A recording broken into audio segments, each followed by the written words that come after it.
Iowa travels to Ames, Iowa, against the Iowa State Cyclones. Hawkeyes are catching 3. Now, Gronowski didn't exactly look like the quarterback that I expected him to be, that first week. I See, I don't like overreacting to week 1 stuff, CD, but did I fall for it again? Like, with an Iowa offense? Like, did I fall for it again? Listen, it was bad. It was bad, and I think Iowa fans can understand that. And it didn't get much better because you went down in the third quarter with cramping issues. I mean, that first of all, that should not happen from your quarterback against who did they even play last week? It was Albany, right? University of Albany, and the Great Danes, right? Yeah, that's inexcusable. However, you did see some bright spots. Like Xavier Williams is a dude for you at running back. He has like actual juice. The freshman you got out of Indiana. So that's fun, especially if you're replacing, you've got obviously Caleb Johnson in the NFL. LaShawn Williams is down there at Kansas doing his thing. The big loss here is Reese Vandersee, right? The guy you thought was going to be your wide receiver 1. And he's not healthy, and they need him because Jacob Gill and Seth Anderson and whoever else is trotting out there at wide receiver, they're just not cutting it. And so it's hard to judge Gronowski like on that scale. He wasn't good though. He really wasn't, and it's going to take him time probably to adjust to this Iowa offense. It doesn't get easier though going on the road to Iowa State. Iowa State team that's like looked really good, and yes, like they mucked it up against Kansas State at times, and Kansas State ended up kind of giving them the game. Weather thing Weird too, weather. You're in Ireland, but then you came back. If you're Iowa State, color me very impressed with what they did against South Dakota. Like there were a lot of people saying, trap game. South Dakota's talented. Aiden Bowman, right? Minnesota native. They got a lot of different things there.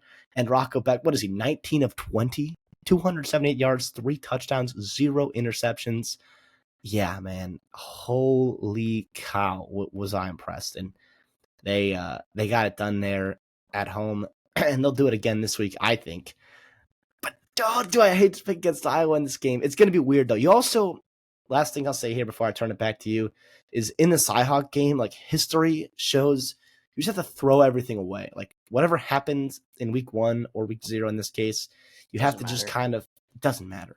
When they come, this is a brand new season, brand new rosters. You just kind of throw everything out and just enjoy a great game, a great rivalry game. It means something, and it has the past couple of years. How exciting is that for the state of Iowa? I'll fade you here. I'll take the points with Iowa, and I'll take them to win. It's tough to go on the road like that, but the thing is like those margins that Iowa State, those mistakes that Kansas State made, right, in that game, in the rain, in Ireland, those are the mistakes that Iowa forces you to make. Yeah. So those are the margins we're talking about. And if you think Iowa is pretty comparable to Kansas State, now Kansas State, once again, did not look very good this past weekend. So, like, again, hard to go from week 1 to week 2.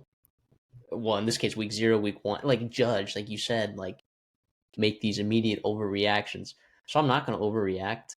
I'm going to go with my gut. I'm going to go with the thing that I would have picked preseason, which would have been Iowa with the points, even on the road. Yeah. So that's what I'm going to do. I'm going to chuck out week 0 and week 1. I'm just going to get it out of here. And I'm going to trust, a solid, but maybe less talented Iowa defense than what we've seen and what we're used to with Phil Parker, although it probably will still be very good. And I'm just banking on, like, even though Iowa's offense was bad, Christopher, it was still marginally better than we've seen it in past years. Marginally. Then 2023. Yes, 2024 offense was much better than they put out. Okay, but it was Albany. Caleb Johnson, right? And by the way, you didn't really discover who he was until, like, what, week 3, week 4? Yeah, against Minnesota, yeah. He just kind of well, no, it was against Iowa State. He had a monster game against Iowa State. Oh, that is true. And but maybe that's Xavier Williams.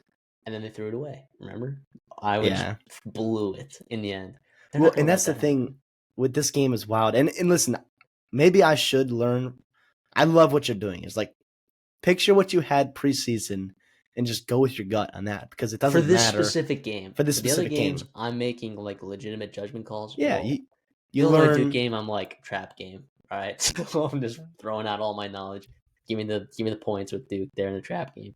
Here, it's like it's one of those rivalries where I just and with how Kansas State, how bad they were, and like the Big both these 12 did teams not look playing good. FCS teams like this past week. Like I'm like I don't even want to evaluate, But if we are gonna look at something in their offense, I feel like it still was Kansas State was not really able to run the ball. I think that the way that I thought they would be able to run the ball against Iowa State. So that is what makes me nervous. Like if for some reason Iowa State all of a sudden is defending the run at a half decent clip, yeah, taking Iowa with the points scares me a little bit. But I just gotta trust Phil Parker here catching points in Cyhawk. By the way, Here's the other thing. This also screams 1917. Like that 3 matters in this rivalry. How many games in this rivalry have legitimately been determined by more than 3 points in the last 5 years? I would love to know that stat because it feels like that doesn't really happen all that often. Last year it No, was 2019, year before 20-13, one possession game. Then the year before was 10-7, 27-17, sure, 18-17. I mean, these are all one possession games with the exception of that 2021 year, but come on. I mean, this is as good as it gets. I mean, you could want to go back further. There's 2017. There's 9-6, 44-41 in triple overtime in 2011. Come on, 2007, 15, 13. That 3 matters, man. That 3 matters in this rivalry. it does. I mean that over under is 41.5 too. So you're looking at a game in the high teens, low 20s, right? For what Vegas says. Last thing I will say is, I believe Iowa State can move the ball, right? So that's why I trust them to be able to do that. So, and they're at home. That's why I picked them to win this game. The reality, though, is if you're an Iowa fan or if you're an Iowa State fan, like you're familiar with this Iowa team and like how they win games. They don't have to move the ball to win games. So they realistically, like Iowa State could outgain them by 100, 150 yards, and they could still lose this game. That's the worrisome. And if you do get marginal improvement from Gronowski, or let's call it actual improvement, like because marginal improvement from 44 yards is like 75 yards, and then you're going back. Dude, he missed some throws in a pretty ugly way. I think it's just first game jitters. I expect him to be better than that, and I still expect Iowa State to win and cover. But if you do get like a good to like below average Mark Gronowski, yeah, like that could be a dangerous thing for Iowa State. But yeah, what a game though! It's gonna be so much fun. There'll be packed house there, Jack Trice Stadium. Obviously, like this is a big game. It's not conference play, so in terms of conference standings, doesn't really matter in that. But we know how important it is in the state of Iowa, the Cyhawk Trophy, all that good stuff. It's what makes you love college football.